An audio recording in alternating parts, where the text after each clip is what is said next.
Jason. He said love from Canada. Welcome, everybody, to this webinar, this conversation interview with Uncle Paul Gordon. And it's really a treat to have so many people who registered, and other people are going to be catching the replay. And I just want to share that, first of all, it's an incredible honor to have an elder, an Aboriginal elder of the ilk, of the caliber. I don't know what the right term is. The honor being Uncle Paul is a highly esteemed, recognized Aboriginal elder. And before I introduce Uncle Paul, just a little bit about me for those of you who don't know me at all. I consider myself a humble servant to the Great Mother, and I'm the founder and director of the Great Mother Loveway, a nonprofit based in the United States. I'm a Gaia mystic. Mother's chatting with me pretty much all the time. And Mother told me that I should call myself a Gaia High Priestess, which was very humbling when she gave me that directive, because she gives me directives. And I have a couple of award-winning books out with Mother on my bio on the website, greatmotherlove.earth. I'm working on another book with Mother right now called Gaia's Web of Love. I can't wait for that one to be finished. It's like pouring through right now. And I lead the Great Mother Loveway year-long course, year one advanced courses, and do various webinars such as this one, interviews, and also the Thousand Goddesses Gathering this year, which is going to be the Thousand Goddesses Gathering and the Global Tree Grid, a co-creative unified field of ceremonies around the world, honoring and blessing and connecting sacredly from our hearts with the trees. It's the energy is really building on that already. So again, it's a true honor to have Uncle Paul here, Uncle Paul Gordon. I want to share his bio. He is Uncle Paul, I'm not going to say these words correctly, so just forgive me. Uncle Paul Gordon is a Ngamba man born at Brarina. You can correct me at the end if you want. He grew up on the Barwon River in northwestern New South Wales in Australia. And since 1983, he has studied extensively with Aboriginal elders, learning about country and lore.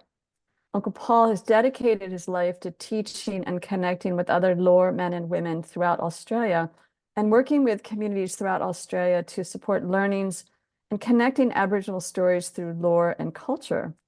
For the past 15 years, he has been leading camps and workshops for Indigenous and non-Indigenous people to reconnect to culture and share. Uncle Paul has experience leading business enterprises and has held senior positions in training and economic development organizations. He has developed a unique leadership model which integrates cultural values into personal behavior and business practices.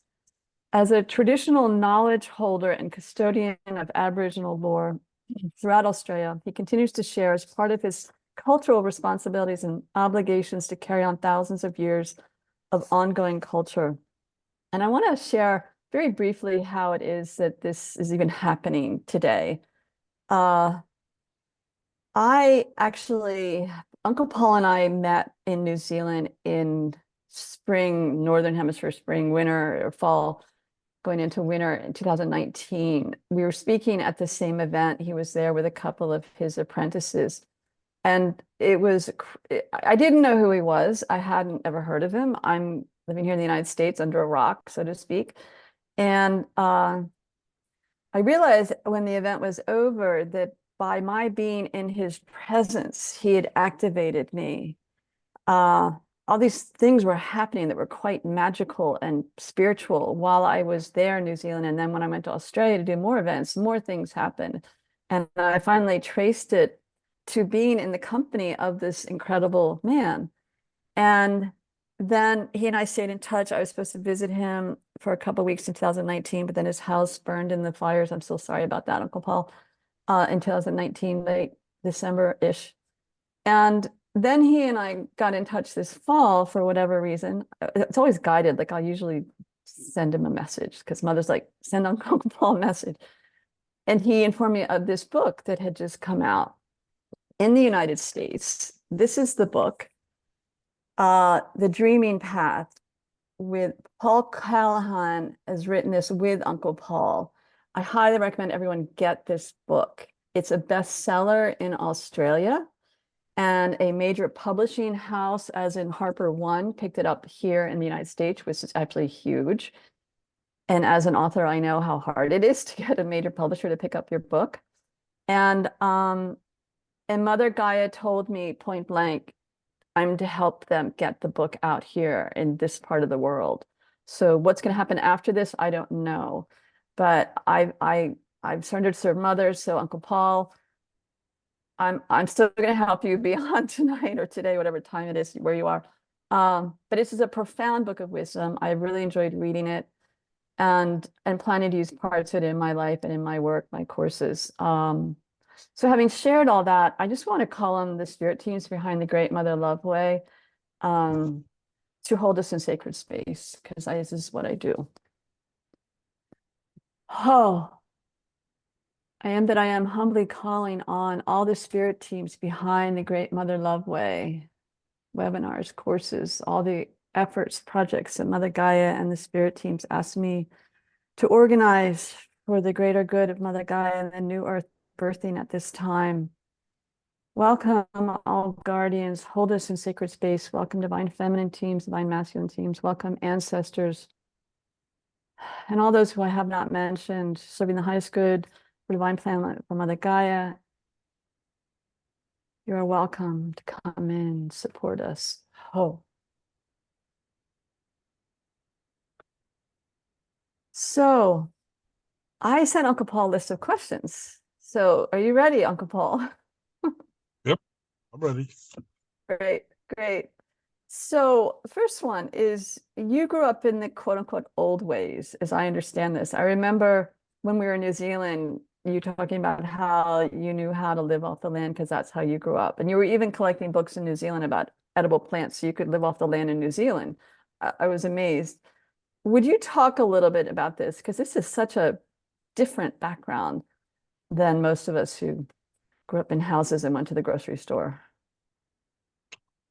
Yep. So firstly, just correct the pronunciations of Nyampa.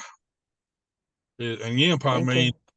Nyampa mean Nyi means speak, and Nyampa means my word world, the world that I speak in.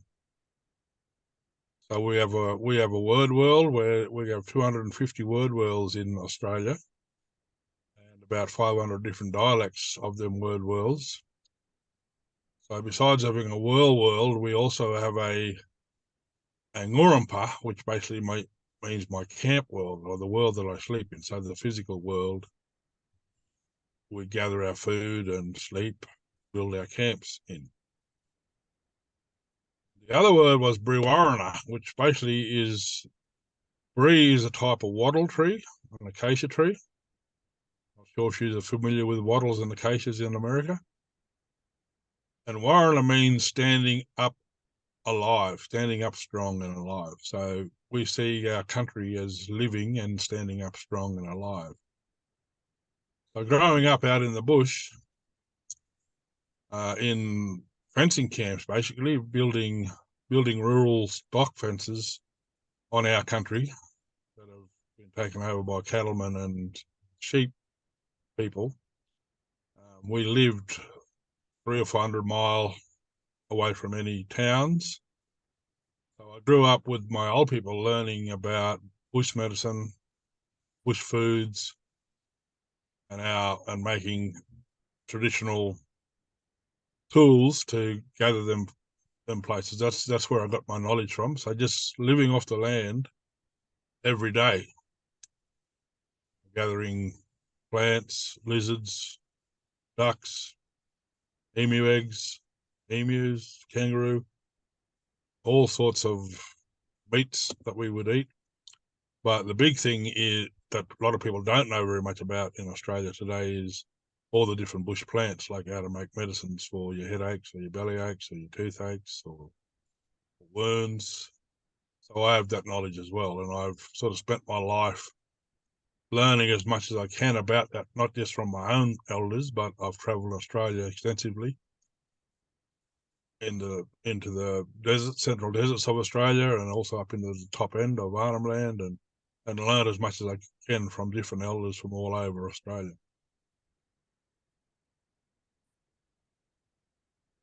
So essentially, you could like drive your car out into the bush and get out and just survive.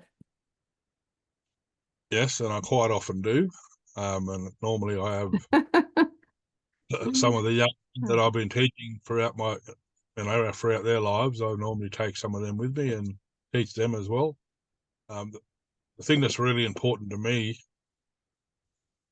and it's become even more important in recent times, is that we need to learn more and more about our natural environment.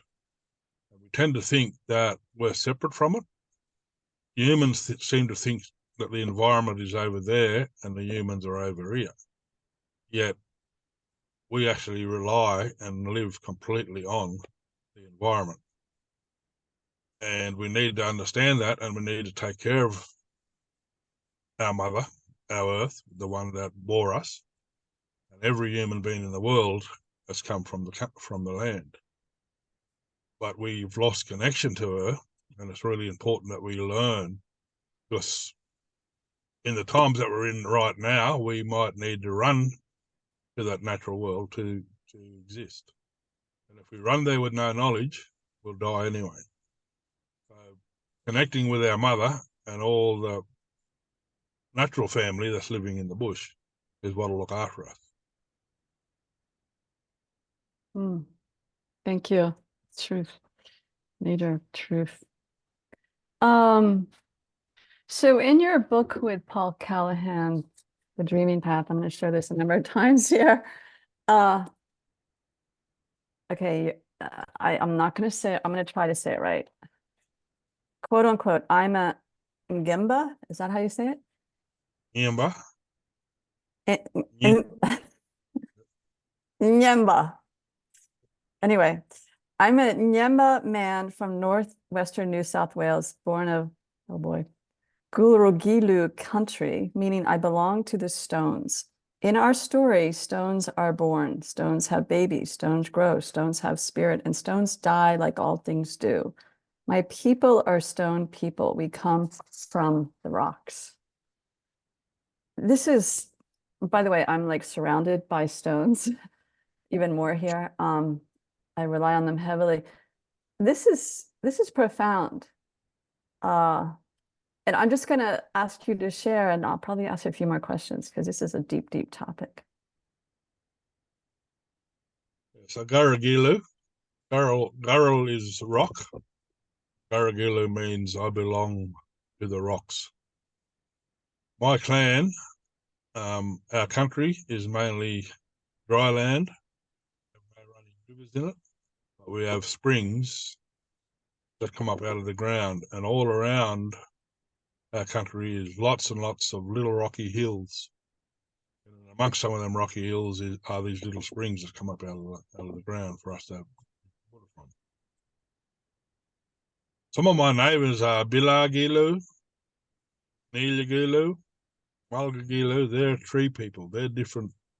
They're different tree people. So Bilagilu is a she oak. They're the she oak people, the Casuarina people.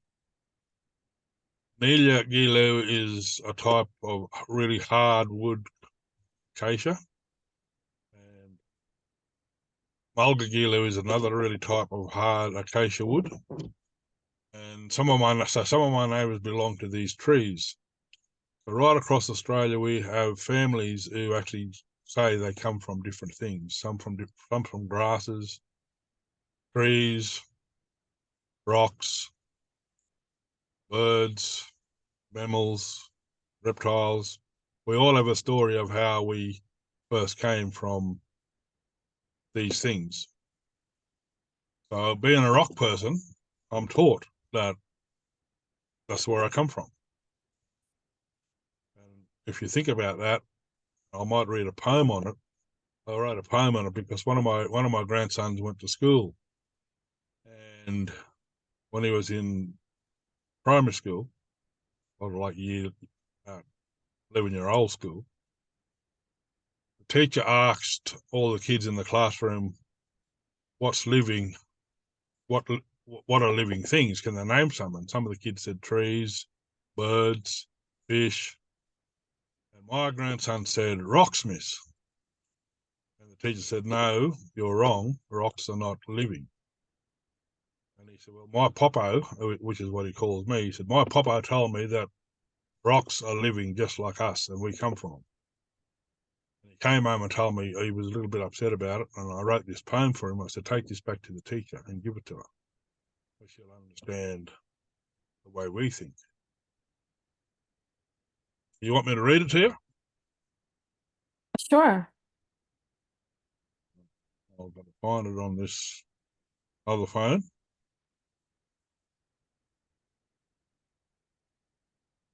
Yeah, it's really important that we understand that all these things in nature were here before us, and we come from them things, and we rely on them things to continually to exist. And if we don't look after them, we don't understand that we only exist because of them, and we keep hurting them the way we've been hurting them, that's going to affect us.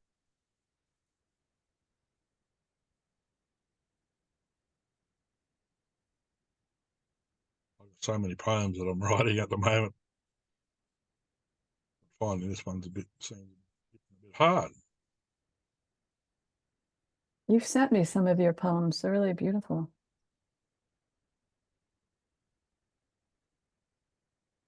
Well, that's the next book that I'm working on, is a book of poems which talk about our connection to country and the importance of looking after it. Hmm. It's called The Rock. I was out walking today enjoying the beauty of nature. After a while, I decided to rest on a nice looking rock. It was lovely to rest. I heard a voice say, "Hey, you, get off me."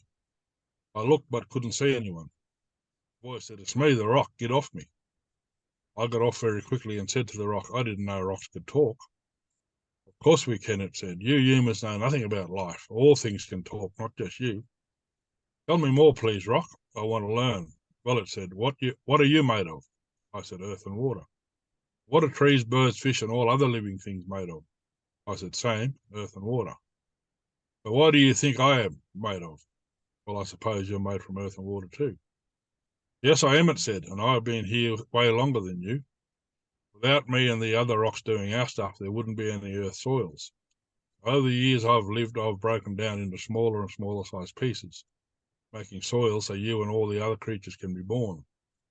Without me and what I do as a living creature, you wouldn't exist. Please have some respect for me and ask if you wish to sit on me. And remember, you are a part of me, and so is everything else. One day I'll be no more. You call that death. I call it sand, dirt, or soil. You too, when you die, will become sand, dirt, or soil. Then we will be the same again.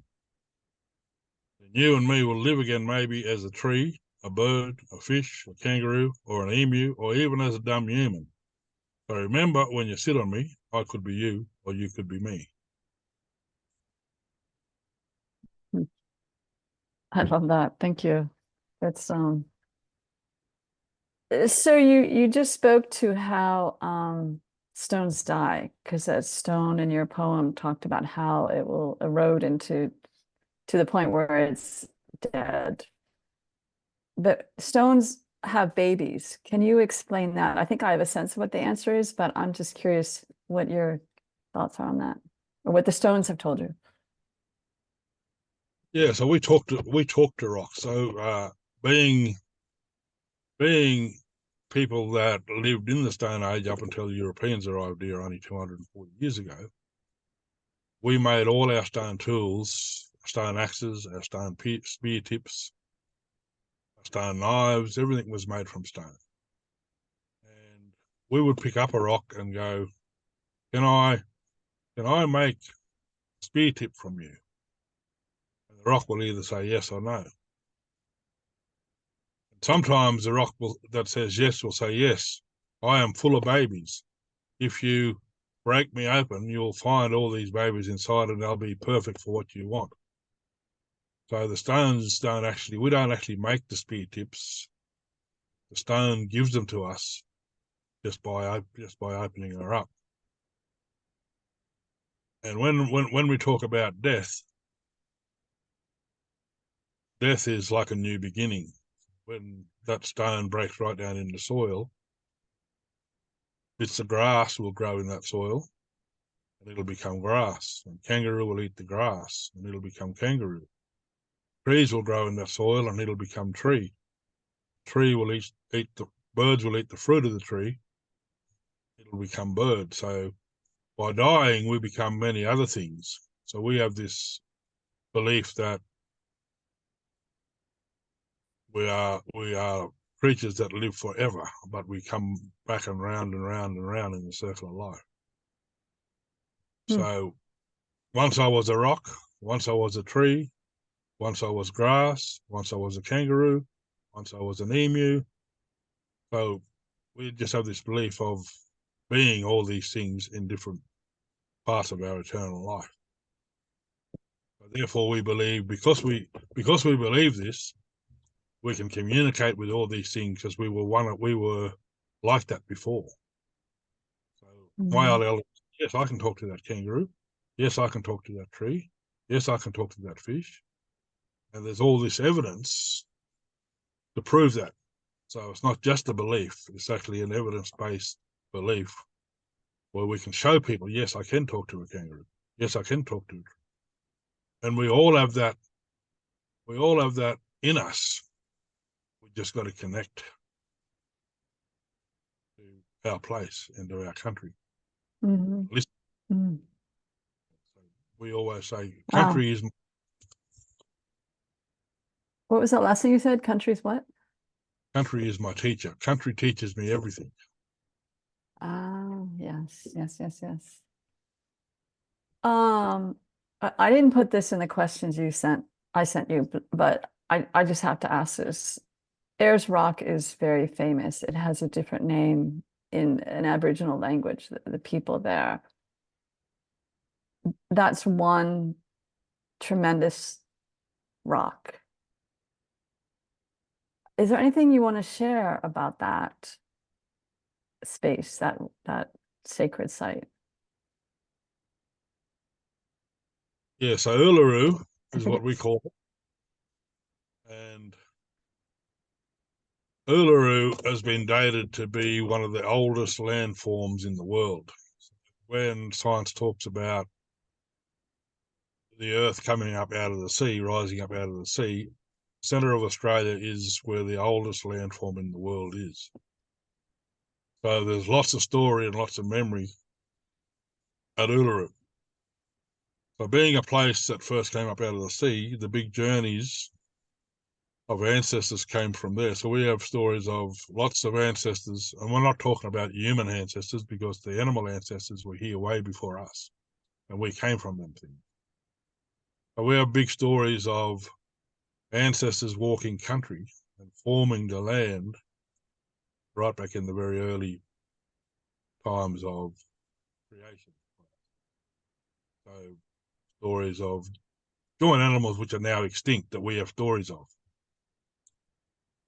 And they sometimes fell asleep in the landscape and became mountains. So we have these joint animals living still sitting in the country asleep. We don't say they're dead, we say they're asleep. Sometimes we'll say they woke up and went for a walk. So Uluru is like our centre point where stories started from and came out through other parts of our country. Hmm. So is it believed that Uluru is somebody or something, an animal that fell asleep? In my group, we say it's a thikibilla. A thikibilla is an echidna, a little echidna. So we have these echidna stories that travel right across the country as well. Do you know what an echidna is, by the way? It's like a porcupine Uh, on its back, like a okay, porcupine. okay. But it's an anteater. It eats ants, but it's a really ancient old ancestor and we talk about their journeys across the country and where they went to sleep and became these flat top. Hmm. Um, okay, Her, I'm sto- really going. You go ahead. You go ahead. her story tells us about not to be greedy. Her journeys are don't be greedy, don't steal, and don't tell lies. Always give. That's the story that Tikibilla teaches us. Hmm. My brain is swimming right now with questions for you as you're talking, so bear with me. Um, you use the term lore in the bio. I'm assuming you wrote that. There was somebody wrote it for you or something on, and I found that on the internet to describe, to read here. Can you talk about the lore and how significant it is within your peoples? Yeah, well, there's two types of law. The first law is LORE, which is story. We put folk in front of it like we do in some of the little fairy tale books that we might write. Like people say, well, folklore. Well, folk is people, law LORE is story.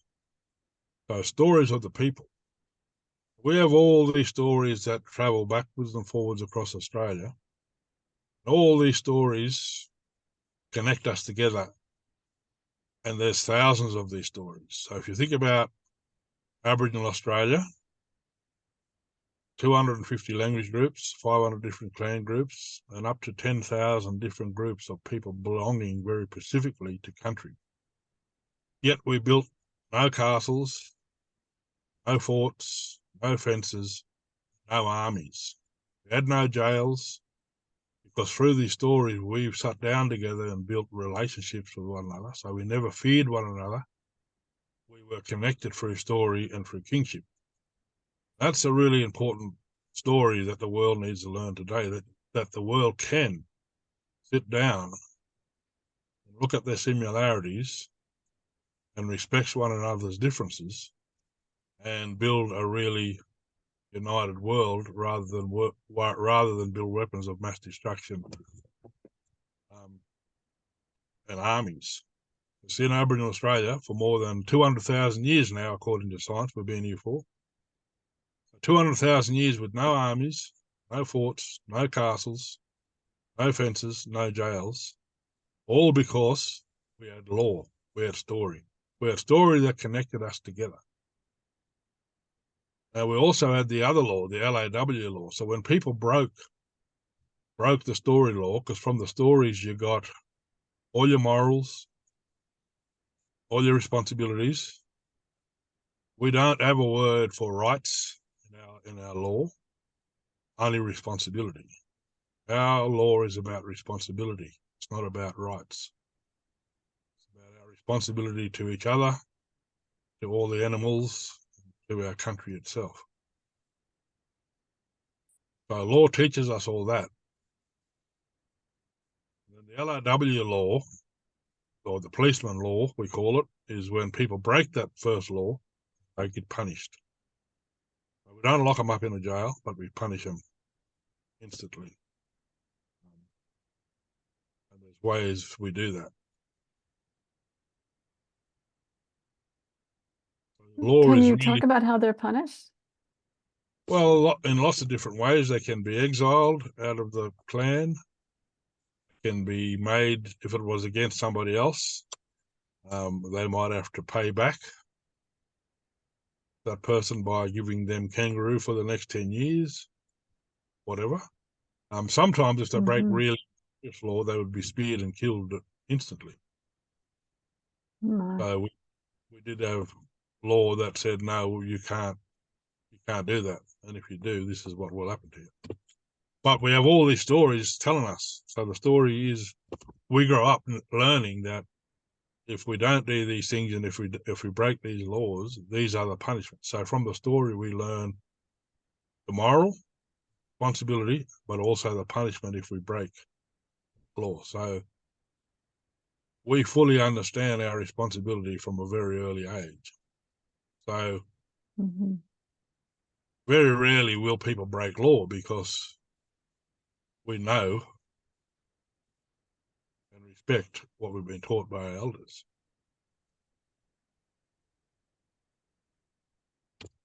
And I'm certain that to be exiled from the clan would be very, very harsh because it's through the clan that you live, you know.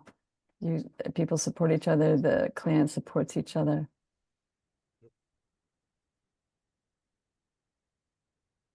Hmm. So there's like Um,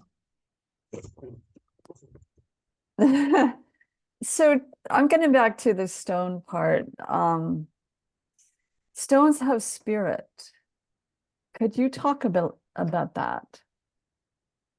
Yeah, so that's the other side of our belief is that we're eternal physically, but we also have everything as spirit.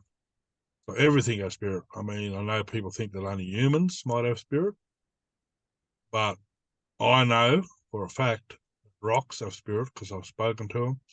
I can talk to kangaroos. I can walk out into a paddock and connect spiritually with a kangaroo and then get them to come up to me. I can do it with emus. I can do it with all sorts of animals because we can connect through that spiritual connection. And we say, well, that's in our stomach. So in our belly. I don't know whether you have that saying in America, gut feel. I've had this gut feel or this psychic feeling Yeah. that something was happen. Yeah. So that's what I'm talking about now. This psychic connection or this spiritual connection every animal has, that every living thing has, and rocks are living just like every other living thing. So you can connect spiritually through spirit. So, when you and I were talking in January, trying to remember exactly how the conversation went, but that's when I shared with you that I just knew that when I was around you in New Zealand that you activated me. Your energy is powerful. Your your spirit is powerful. Um, and you said to me, spirit is within me. So when I'm hearing you talk about how the kangaroo will come up to you or close to you or the emu, is there anything more you want to share? Because my sense is that these wild animals feel your spirit and you're so connected to the land, so grounded that they feel safe around you. Yeah, they do because they know I'm never going to hurt them because I love them. And that's what they feel. When I'm when I wake up in the morning and I walk outside, there'll be half a dozen at least kangaroos or wallabies waiting for me to get up.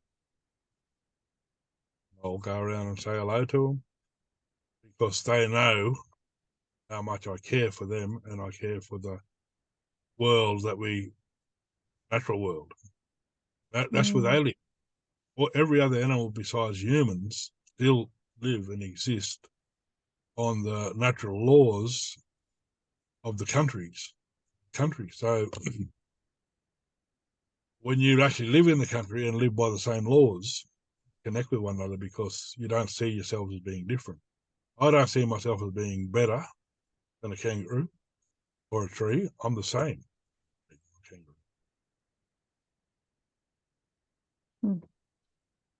So it's your spirit is your heart energy too, that they are sensing and that Yeah, you know you're one with them. Hmm. Which is why people are so drawn to you when you're at events speaking. It's, it gets beyond words, but I know I experienced this when I was in your presence. And it was an incredible honor to be with you. So there's a question. I was hoping, can we save that question, Connie, to the end? I'd rather save questions, otherwise it's going to be kind of distracting for us. I'll make sure to get back to that. So you were discussing how important it is to connect with the land, especially in these times that we find ourselves. And I'm just curious what you would suggest to the people here who are listening and people will be catching the replays. Most of us live in houses, most of us go to a grocery store, or maybe we have an amazing garden. But how do you recommend is some baby steps, shall we say, or maybe quantum leaps into connecting with the land, the country? The first thing that I think people need to learn to do is go and sit. Find a nice spot where you feel safe in the country, whether it's under a tree or on a rock or near a creek, stream. Just sit quietly.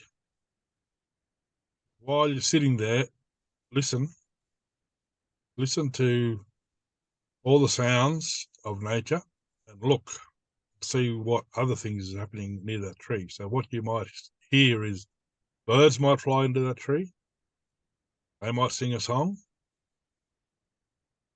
Might see little spiders or little lizards walking up the trunk of the tree. Watch what they're doing. But just see the life and energy and spirit that's connected to that tree or to that rock.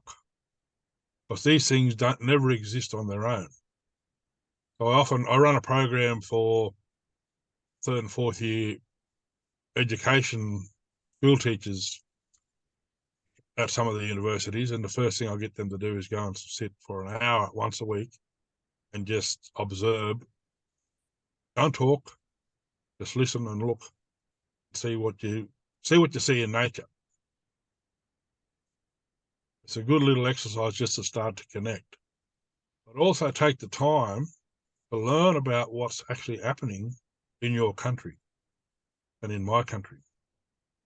There's some terrible things when you hear about the amount of chemicals we poured on the land, the amount of chemicals that we have poured in our rivers, the nanoplastics that's in every waterway in the world. People have been dying now of heart attacks caused by nanoplastic clogging up arteries, not just cholesterol.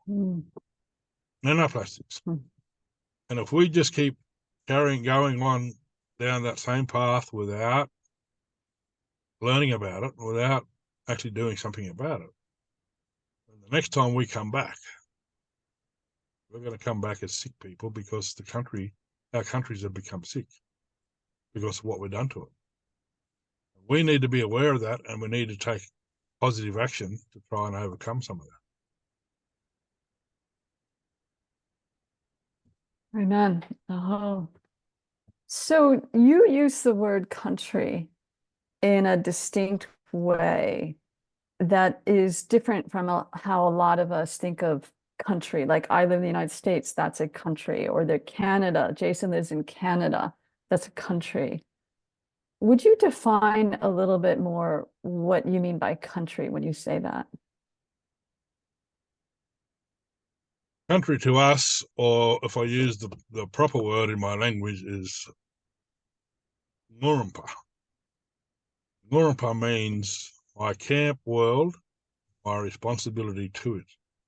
When I say country, I'm talking about the land and our responsibility to it. We are the ones who should be caring for it and looking after it, because it's about everything that's in it. It's not just about the soil, it's about the grasses, it's about the trees, it's about the animals, it's about the birds, it's about everything. It's about the rocks. So country to me is this one big living thing that everybody needs to connect to. And when I think about the world, I don't go, that's the Chinese and that's the Americans and that's the Canadians and that's the English. We're all humans. We're not different to each other. We might look a little bit different to each other, but we're all humans. Might be a different color. We might have different eye sets, but we're still humans. And we're all a part of this Mother Earth that gives to us and looks after us every day. Mother Earth sits in the universe. and universal dust falls down on Earth all the time. Stardust, moon dust, universal dust. We're made up of all these things.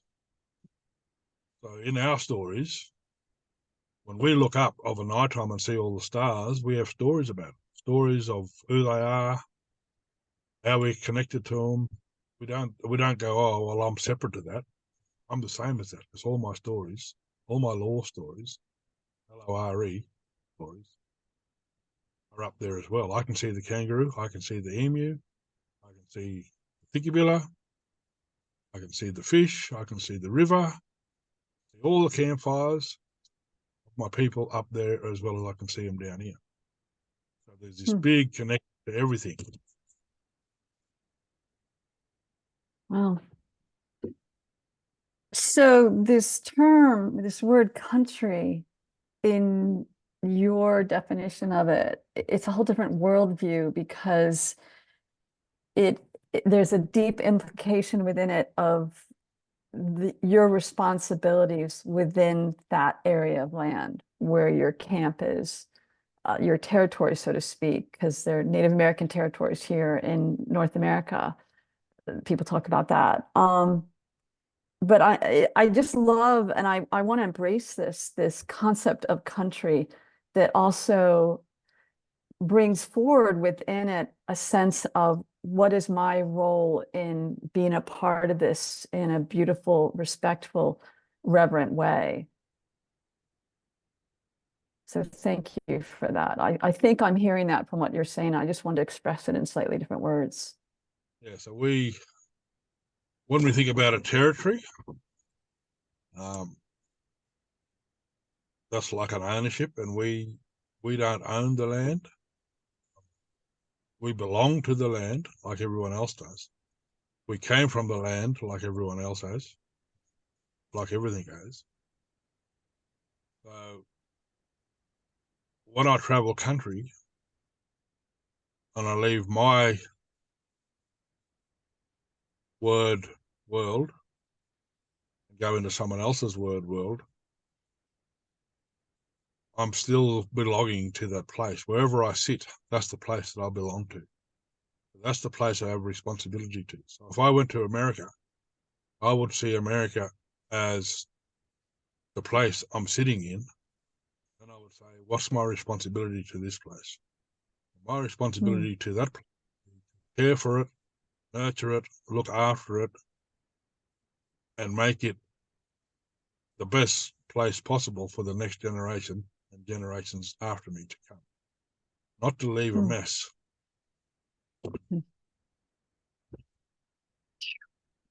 This needs to be incorporated in all tourism, it'd be a profound shift in when people travel. But then the term bush, is that different than the term country? Not really.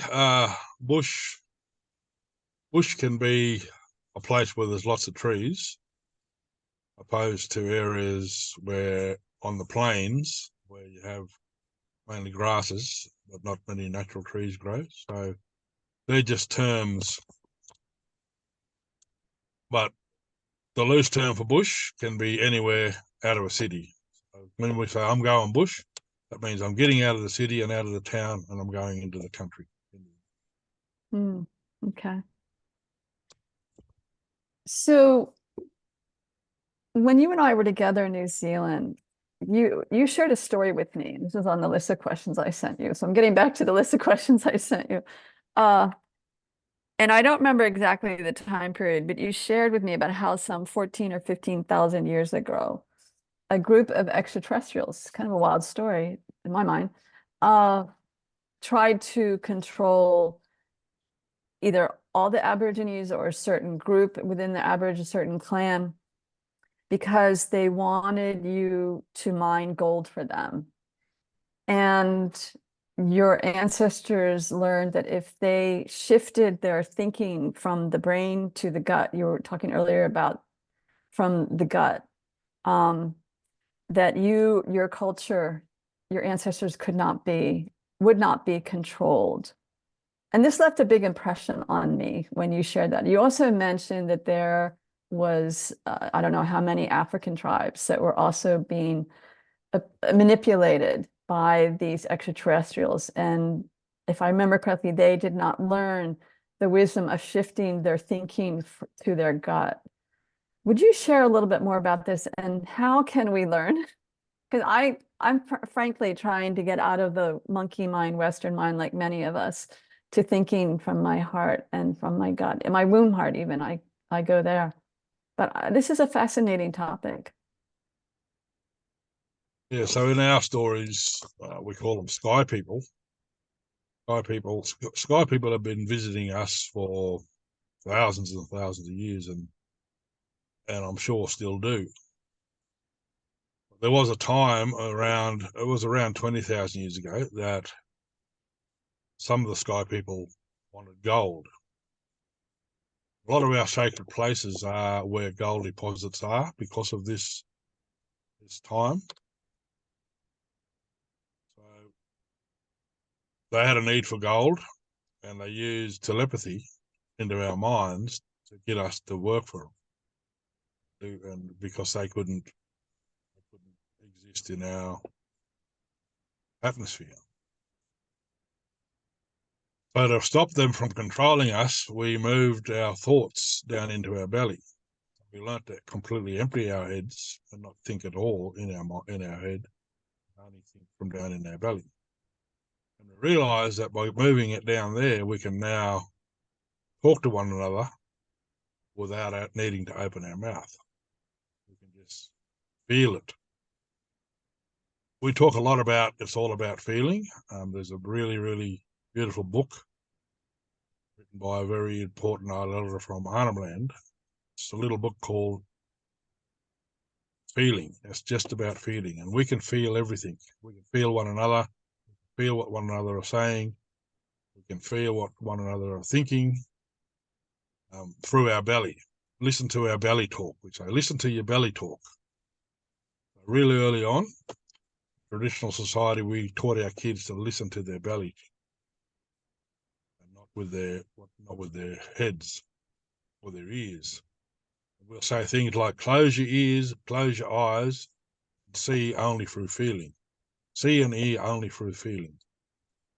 And it's something that we all can learn. It takes a bit of practice to get out of your head and get down into your belly. But when you do, you'll find that you can go to sleep within 5 seconds of putting your head on the pillow. Walk around basically quite relaxed all day long, and you stay really connected to the spirit.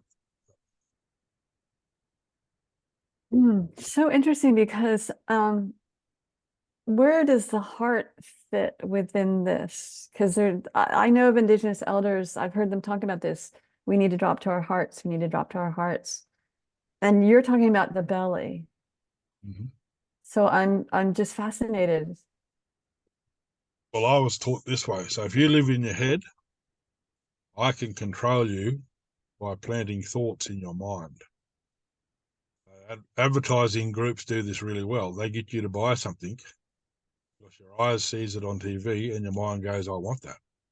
They're actually blipping you all the time and using Mhm. you to control you to buy what they want you to buy. Yeah. If you live Yeah. in your Subliminal seduction. Go ahead. Yeah, if you live only in your heart, the heart is a beautiful place, but it can also be a sad place, as we know. When we lose someone that we love, we're sad in the heart. Um, People can also control you and go, well, if you love me, you will do this for me. They can sometimes play on that emotion of love to get you to control you. So the heart is a special place where you can nurture, love, and give. But if you stay there, people can always use you. So when I'm loving and giving to the kangaroos, might be coming from my heart, but I'm also coming from my spirit. Nobody can control me from my spirit. People can Mm. connect with me, control me, because my spirit is always true. And your spirit is based in your belly, in your gut. And it's really interesting. I find this really interesting that the medical science around how important the belly is today for all ailments, for all diseases. They're all saying if you get your gut health right, a lot of other diseases will never happen. There's been talk in the science community around a second nervous system that comes from your belly, which controls your brain, or Mm-hmm. can control if you dwell in it. It's something that our old people always knew about, and it's really, really important that people learn to actually connect to that spirit, which is, or that gut feel. Listen to your gut feel. Yeah. I've read that there are more neurons in our gut than within the brain. So this is fascinating. This is really fascinating. And I'm just curious though, when the topic of feeling, I'd like to look for this book you just talked about. Is that the same as being empathic, but being based from your gut and being empathic, or is that different? The word empathic, I'm not sure of Uh, that word.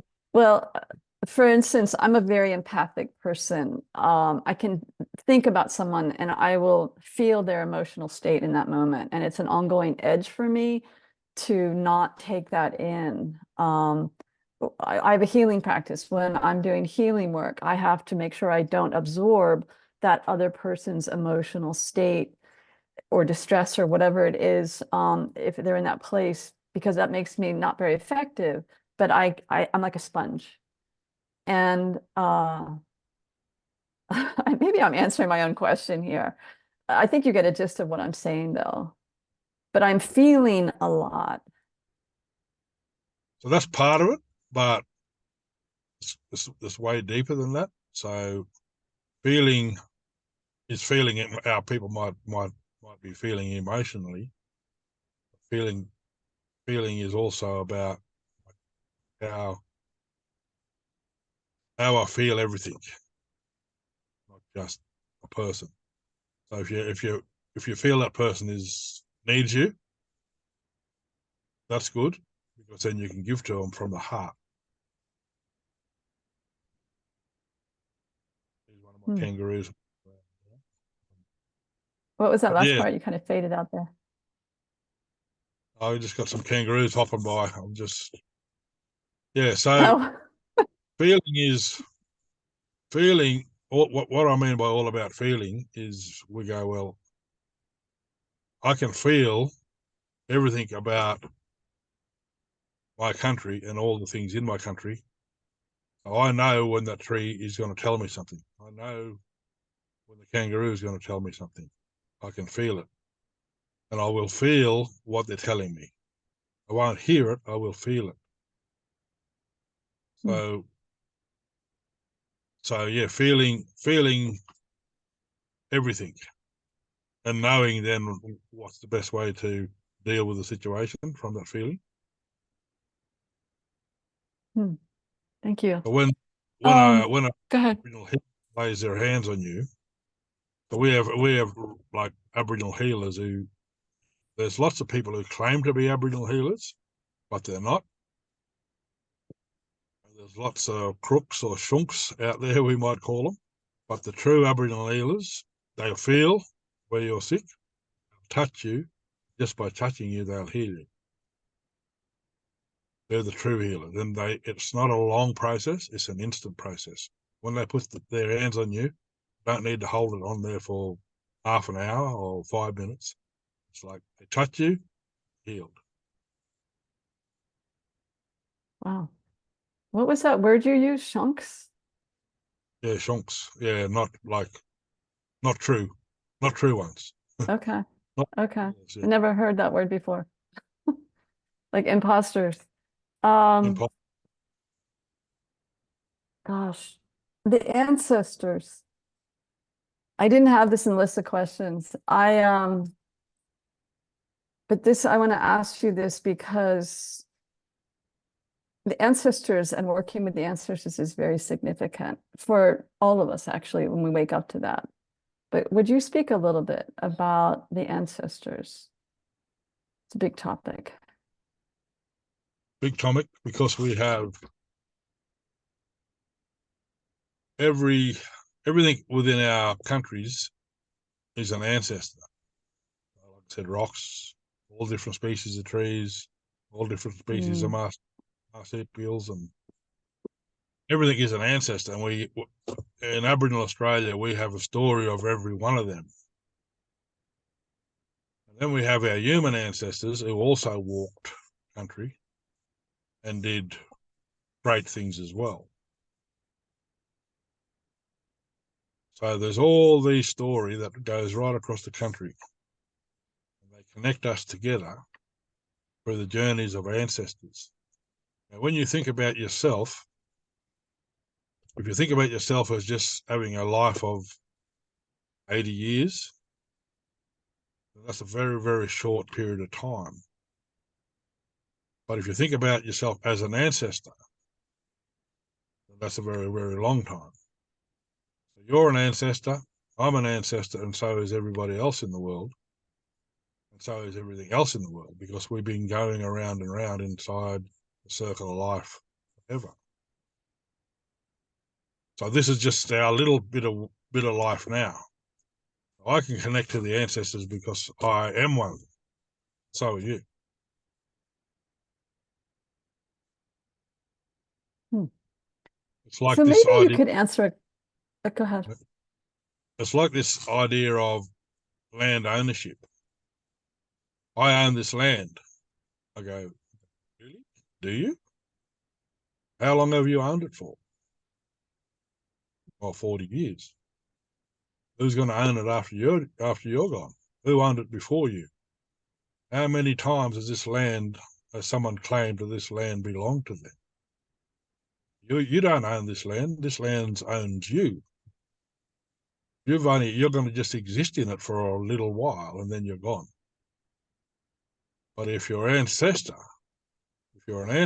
you'll keep coming back. Mm. The physical world again. So when we talk about the rainbow serpent, it was a big ancestor. The rainbow serpent is probably the biggest ancestor in the whole of Australia. Journeys of snakes, serpents across the country, they put the water everywhere. They created the rivers, they created the springs, along with other animals as well. But it wasn't just at a certain period of time. Rainbow serpents are still being born. Rainbow serpents are still having babies. Eggs are still being born. Snakes are still being born, and the journeys of their children is still traveling across the country. So we don't have our belief system is not lineal. It doesn't have a beginning or an end. It's circular. It's just keep going around and round and round. You being born, you dying is lineal. When you think about it from an Aboriginal perspective, when you die, you go back, you're born again. You've been going around in this circle for thousands and thousands, maybe millions of times. And we talk about having memory of them times. So in your DNA or in your flesh, there's memory of all these other times when you were something else. You can connect with that through your gut. Meaning connect with when I was a stone or when I was a tree. Yep. Or a kangaroo. Yep. Or you would have been also a human at different times throughout that millennium as well. So there would have been many times when you were human. So when people talk about experiencing past lives, they only talk about having human past lives. But they also have animal past lives. Tree past. Yeah, I mean, I have past life memories, and I also had a cat for a number of years that was a human soul born into that cat for that incarnation. A lot came forward with the Cherokee teacher I was with for those years about that amazing cat. Yeah, wow. I'm looking at the time and seriously, I would love to talk with you for like 3 weeks because Connie, we're going to get to questions in a second. Um, so one huge question, Uncle Paul, and then I'd like to open this up, and Connie's already got some really good questions to ask. Uh, and she actually has been working on a film. Uh, you're welcome to put the link in there in the chat, Connie, of interviews with Aboriginal elders and wisdom keepers. So this is very near and dear, and I'm honored that Connie's here for this evening for us. What gives you hope at this time, Uncle Paul, during such times of intensity and change and conflicting energy, so to speak? Well, I love, and I am in the country all the time, so I'm very rarely around negative energy, which is what the city seems to be full of. I don't watch TV, so I don't listen to any negative news or story. I have a lot of positiveness around young people. There's more and more young people throughout the world wanting to connect after the environmental world, the natural world, and connect with it.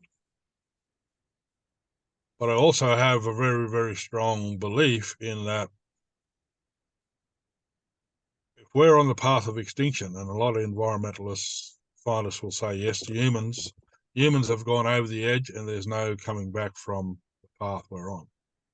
So if we're on the path of extinction, I'm happy with that. The earth will be a better place without us. But Mm. because I believe in the circle of life, I'll come back as a tree or a rock. I'll still be here. So I don't fear a world war. It will probably happen the way we're going, or with a bit of luck, our leaders will wake up and realise that building relationships is way better than building weapons of mass destruction. That's the message for our leaders. Mm. Wake up, sit down together, Yeah. build relationships, and get rid of all weapons of mass destruction off the planet. Mm. It's my understanding that there are so many spiritual beings supporting Earth Mother, Mother Gaia, supporting the planet right now, even preventing any nuclear war or detonation of a nuclear arm of any level. Um, I'm throwing this question at you right now. It's not on the list I sent you, but do you have anything to share about that? I think that with all the different ancestors in the country and around the world, like I said, the rainbow serpent, all these animal ancestors are still aware of what's going on, and I think they see a much bigger picture than what we see.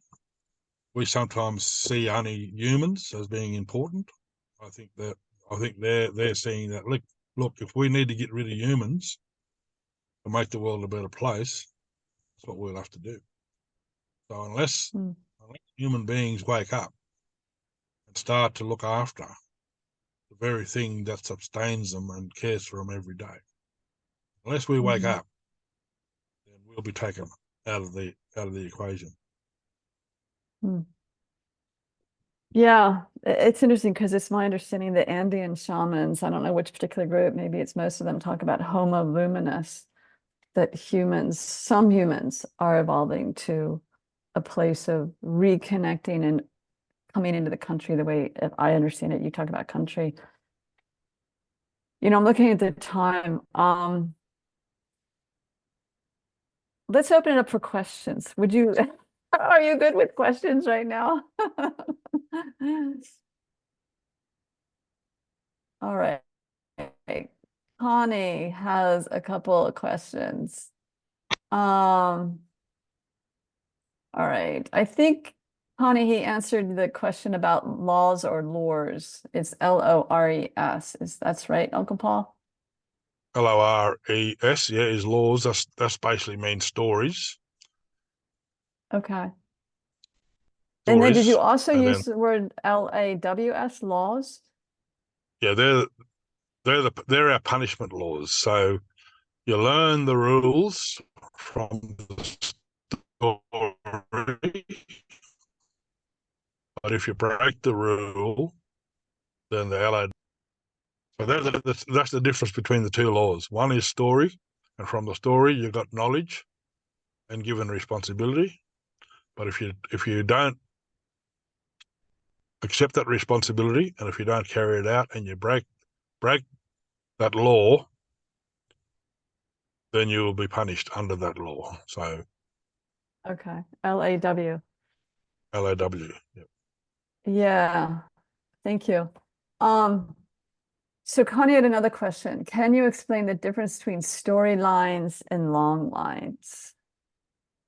Long lines. Did you say? Storylines and song lines. Oh, song Oh, lines. song lines. Oh, Yeah, okay. they're no different. So a story line is a song line. So firstly, the journey of the ancestor is the storyline, and then when we travel it, we sing.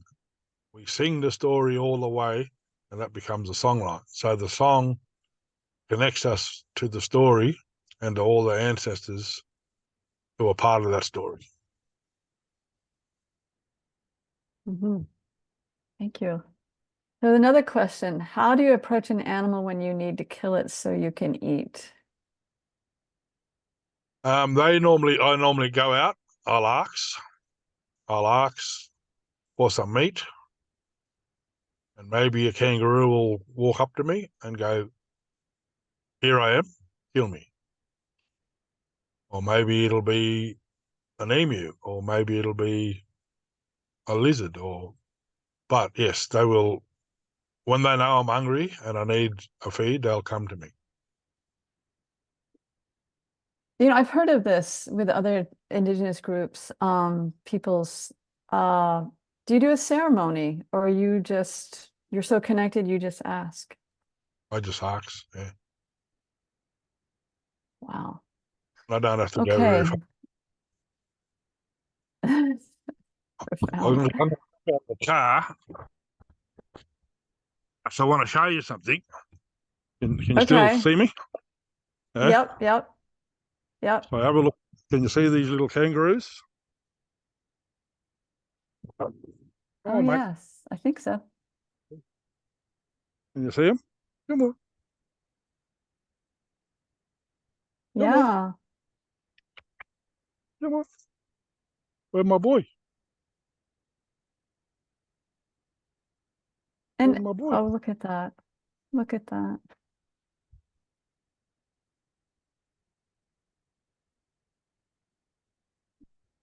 Come on, my boy. Good boy.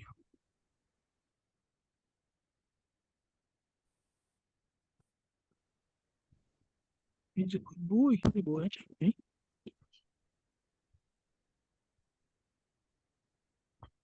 Well, that's what I mean when I say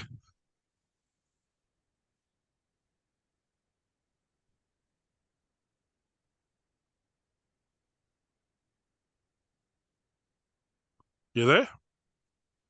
Yeah, yeah, I'm just waiting for you to finish. So these are wild. Obviously, I know they're wild, but I just want to clarify for everybody. These are wild kangaroos near where you live. Yeah, and there's sometimes 100, sometimes 200. Um, yeah, but I talk to all of them whenever I see them, and they're probably feeling Oh, us having a yarn about them, and they come up to say hello. I love it. That's just beautiful, absolutely beautiful. We have another question. Merle is asking, would love to hear about the differences between the masculine and the feminine, and also gut or womb feeling. A big question, very big question. Yeah, so for us, male and female, we have lots of story around law, or lots of law, RE stories. And in our stories, the women, the first wife of this big cultural hero, was given all the story and was given all the law. She shared it with the women. And as the knowledge grew, that first woman said, I want to give this to my son. So she gave some of the law to her son, and she said, now take this law and give it to the men. So in our stories, women had all the knowledge and all the law. Then a woman shared it with her son shared it with us men. So that's the beginning of where knowledge and that came from. And again, Lore, lore.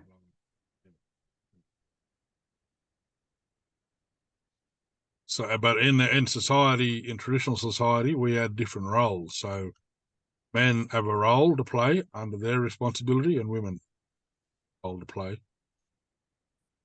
When you bring the two roles together, it really supports a unified,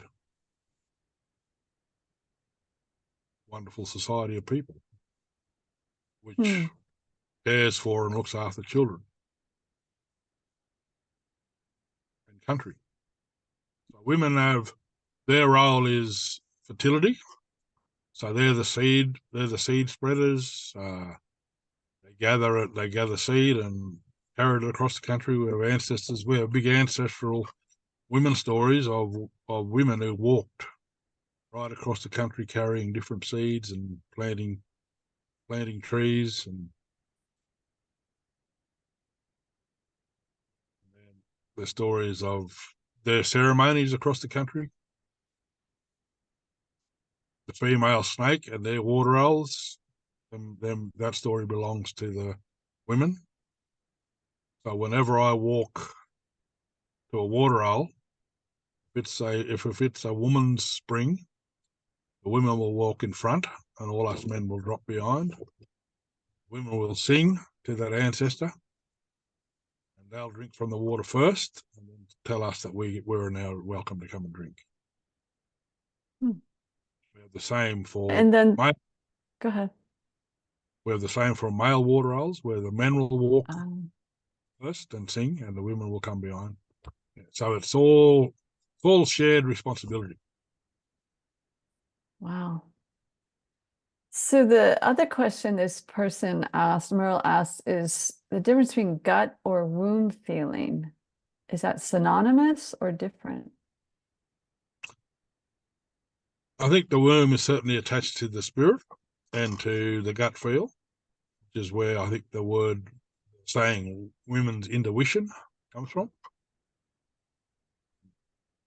But men can also have gut feel or psychic vision or psychic ability to feel. But yeah, so there's this all about feeling that everyone can learn about, how to feel and how to connect with spirit. I'm sure there's very specific connection through the womb of a woman and country as well.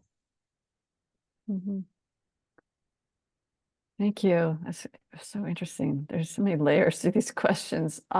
Thank you, Connie, for the link. Connie had another question. Actually, Connie, let me go to Maya's question, then I'll go back to yours because this is the first question from Maya. I hope I'm saying that name right. I wanted to ask about the Aboriginal dream elders and if they have had any dreams about the coming together of the tribes and how best to let that dream come true. We certainly have had, and there is big movements in Australia of all the different elders, spiritual elders, not so much political elders, because they're the ones that people only seem to listen to. because the spiritual elders are very quiet and they live mainly in the bush country, just doing their spiritual thing. But we have been connecting with one another right across Australia, and we are planning to have some big meetings in the future. Okay. And does that include tribes from other continents too? There has been talk of connecting with other elders from other countries as well. And we do anyway, like we do have contact at different times with one another, but we just need to do it. And it has happened in the past where we've had big groups of Indigenous people from right around the world coming together in spiritual places to connect and talk about the importance of looking after country. Mm. And it's, I'm going to go out on a limb here perhaps, but it's my understanding that there's like a spiritual councils. They aren't meeting in person or via the internet. Larry McCurliffe talks about the internet, not the internet of communications between the Indigenous elders. You don't need to answer that. That may be like something you don't want to talk about. But I have heard him talk about that. He's an Inungan or Aleutian elder. So another person asked, Rebecca asked, name an author of the book Feeling. Could you say that again? Yeah. And I might try to type it in there. It's called About Feeling, and the author is Bill Niji. How do you spell his last name? What I'll do, if you like, after we get off air, is I'll take photos of the book and I'll send them to you. Oh, that'd be great. I'll put it in the Pass them on. replay, or at least a link to it. Yeah. I'll send. So I'll give you a book to yeah, have a look at, actually, because it's an important book. yeah, no, I'd like to look it up. So we haven't talked about the work that you're doing, and you've got multiple projects. Would you like to share about your work? Because 50% of all the proceeds from this webinar are going to support you and these projects. So I would love to learn a little bit more. I think everyone else would too. Yeah, so probably know I will complete my doctorate in August, and that's all around Aboriginal knowledge. So that'll be an important piece of work for the Western university system. And it is following some of them big song lines right across the country. The other really important thing that we've done here in New South Wales is established an Aboriginal for the first time. This is an amazing thing. This is the first time in Australia that an Aboriginal religion has actually been approved and accepted in Australia. So we now have an Aboriginal religion where we can actually teach all the teachings that I'm talking about. Because the only religions we've had in this country has been Christianity, Islam, Buddhism, Hinduism. So all these other religions have been accepted and are part of our Australian society. But the Aboriginal belief system has only just been accepted in this country. So we're hoping that people will, and it's all about looking after the land. So whatever donations we receive will go straight into our land fund.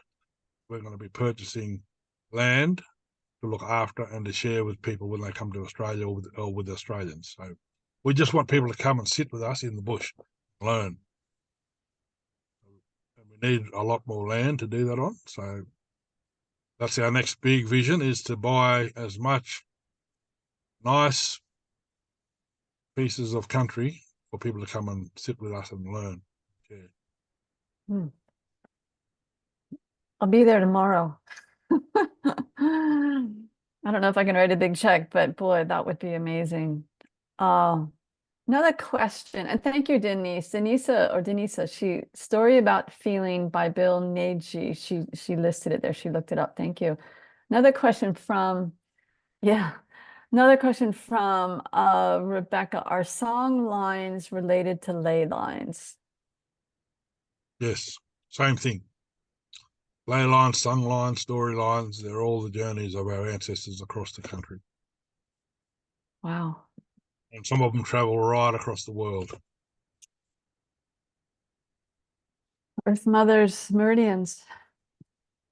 Ah, any other questions? I mean, I just want to really, you blow my mind. I'm just going to word it that way, Uncle Paul, because here you are, someone who can live off the land, go bush. I'm not saying that right. Probably, maybe I am. And you've been working on a PhD. The way you merge these worlds is quite phenomenal in my mind. So Connie has another question. What is first law? LAW. First law is your responsibility, country. So our first law says, I can't take from country unless I give back to it. And I must leave the place as it was.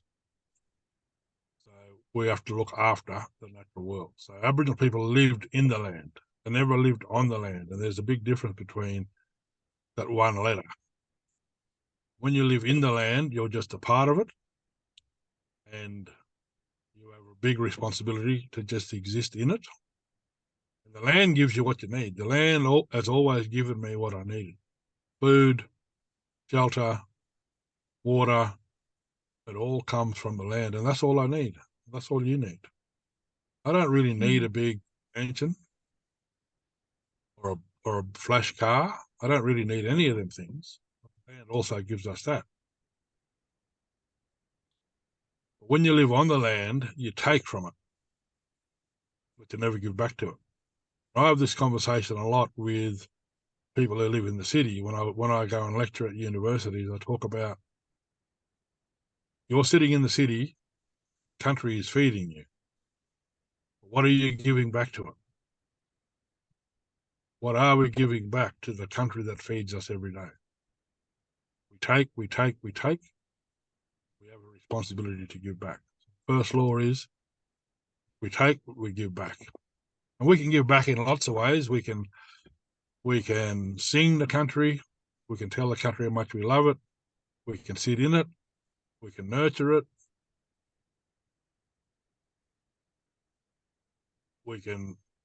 My big dream is to purchase as much of it back so that we can actually just nurture it and look after it and share it. But we need to be aware of what's happening in it more than anything. We need to take some responsibility around what's happening. First law, love country and look after it. Are these laws written down someplace, Uncle Paul, where someone could access them relatively easily?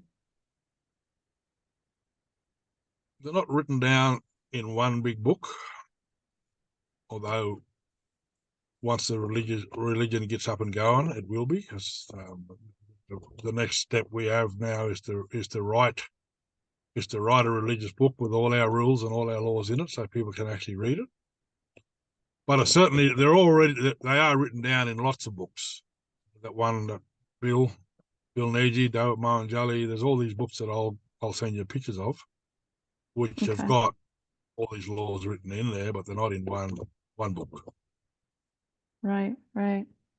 Different elders. I'm just kind of, yeah. Go ahead. No, they're just different elders from different. Yeah. I'm kind of trying to wrap my head around the word religion. I was raised Catholic. I'm a recovering Catholic. A lot of people use that term. I really veered away from the word religion, and I'm just fascinated, and I think I can understand how it is that in Australia the word religion needs to be used as a recognized spirituality, so to speak. That's so much more than the Abrahamic religions. It kind of fascinates me that it's just semantics, maybe, or not. let me tell you that we struggled with that word, but it's the only word that the Australian government would accept. So if we said we want to establish an Aboriginal spirituality group, they go, well, there's no rules around that. You don't get any of the benefits of a religion. Mm. So we want people to get the benefits of donating to a religion. And the only way we can do it Got is it. by calling it religion. Yeah. So Yeah, you got to work within that box. So another question, go ahead. no, you're right. We had to work within that box. Yeah. Are there any gods in the ancient Australian religion? Not really gods. We don't have like this one supreme being that lives in the sky. We have lots of heroes or ancestors who have transcended to the sky. And there is a place up in the sky that we call Mare. It's a beautiful place to go and rest for your spirit.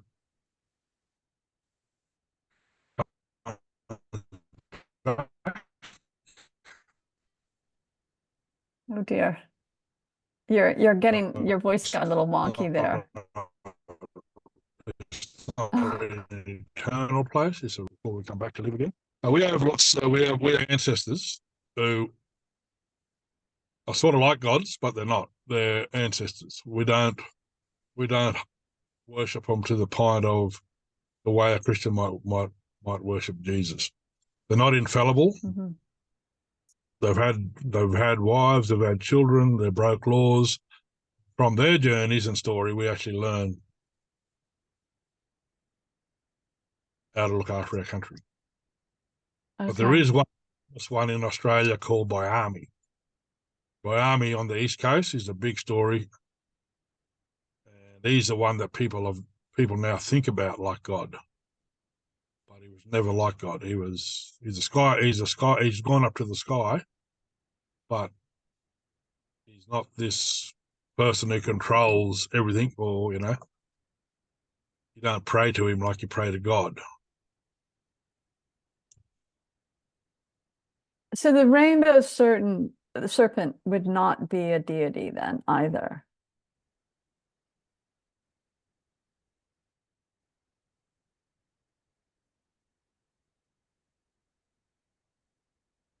Oh dear. He's not a god, but he's a very, very important. Go and visit him in the. Are we breaking up? Yeah, we're Hello. breaking up. This may be a message from spirit. It's time to wrap this up. There is, go ahead, say that again.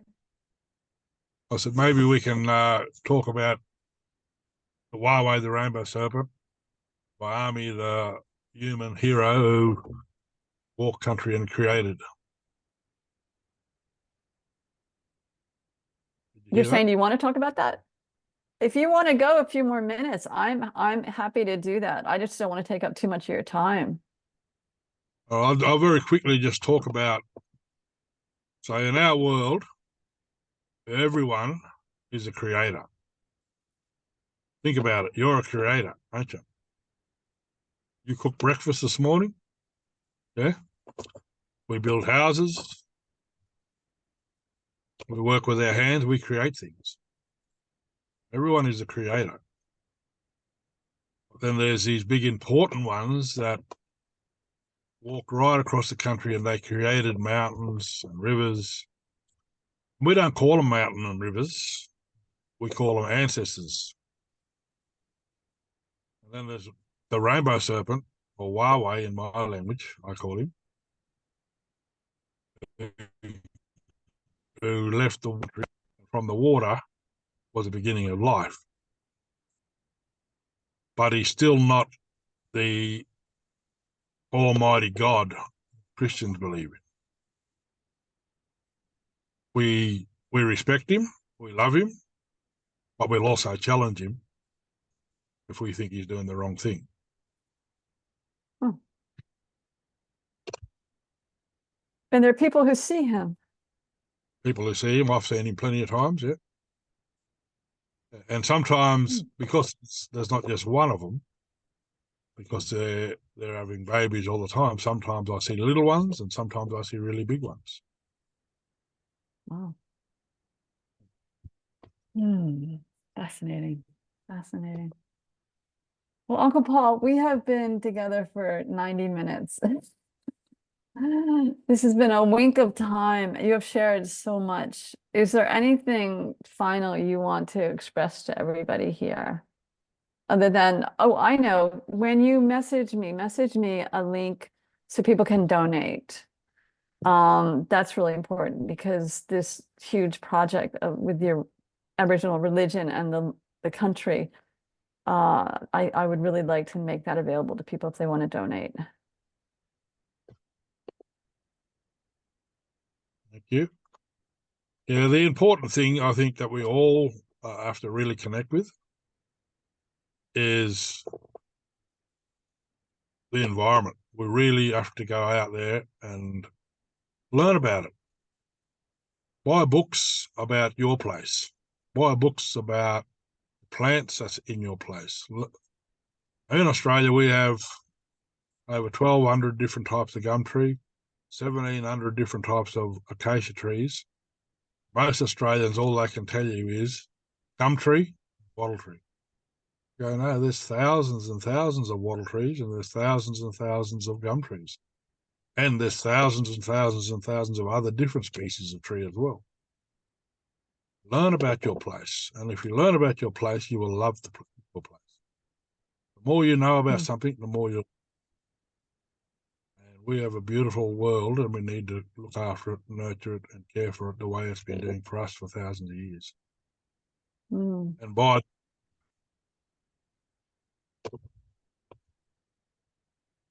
I just want to add one more thing to complement what you're sharing is I've been talking with various tree communicators and I can communicate a little bit with them, but this one woman who's well known for her gifts as a tree communicator said to me, trees are love. It's not just that they have a heart, they are love. And I think if more people woke up to that, we would have a much healthier society. We would connect in with that field of love. Um, Uncle Paul, thank you. I love that you were in your truck or vehicle, whatever it is. And I love that the kangaroos are your friends and are so trusting of you. May we all experience that level of connection. And it starts with going outside and just being still and tuning in. So thank you everybody who came, those who will be catching the replay. We missed you, and there'll be some good information in the replay or another follow-up email, depending on what information needs to be gathered. But so much love to every single one of you, and yeah, and love to you, Uncle Paul. I would love to see you in person sometime again. May that happen. I'd love to Mwah. eat all of it, and take care. Yep. It's only one Earth, and she loves us too. All right, signing off.